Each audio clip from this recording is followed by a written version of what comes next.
Were the cameras big and clunky? In the beginning they were. In this studio that Fred Coe worked with, we had great big cameras that were designed by NBC engineers. They weren't RCA cameras. And they were as big as a tank. And the thing that used to amaze me is the cameraman would look in the viewfinder, and the viewfinder, they were upside down. And if they walked left, you had to pan right, and so forth. I couldn't understand that and save my neck. I mean, couldn't they have arranged a set of mirrors or something to get the viewfinder to come out so you could see the performers? Well, we got rid of those cameras finally and went back to a smaller camera put out by RCA. The camera cable itself was enormous in the beginning, you know. And you had to have a cableman stationed with every cameraman to move the cable, because that was the worst thing, of slushing it along on the studio floor. That would pick up audio-wise, you know. How big was it? How big were the cables? Oh, they were like, I mean, like, much larger than they were about the size of a fire hose, the cables almost. And I think there were 3 sets of conductor. I'm not sure. I was thinking there were 3 interwoven ones inside, but I guess that's not right.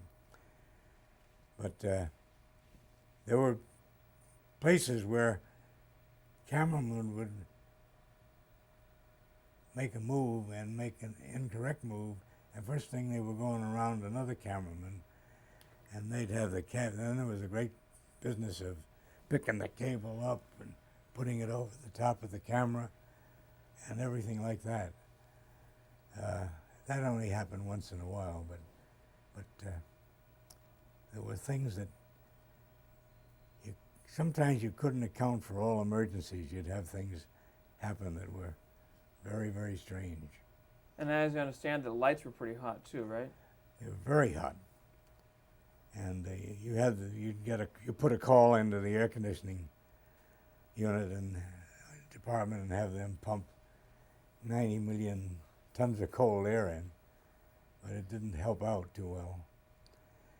And everything was done with scoops in the early days and floorboards and things with incandescent lights that about 6 on a board, you know, and all this heat coming in. And they just melt under the heat of the camera, of the lights.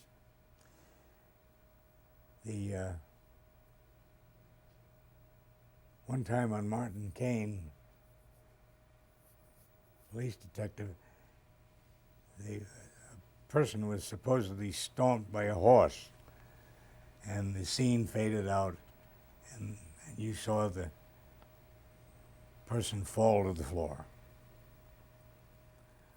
And for some reason, something went wrong, and the cameraman is making a move to go to his next scene, and somebody punches up the shot, and the camera is tilted down over the actor, who's now getting up and dusting himself off.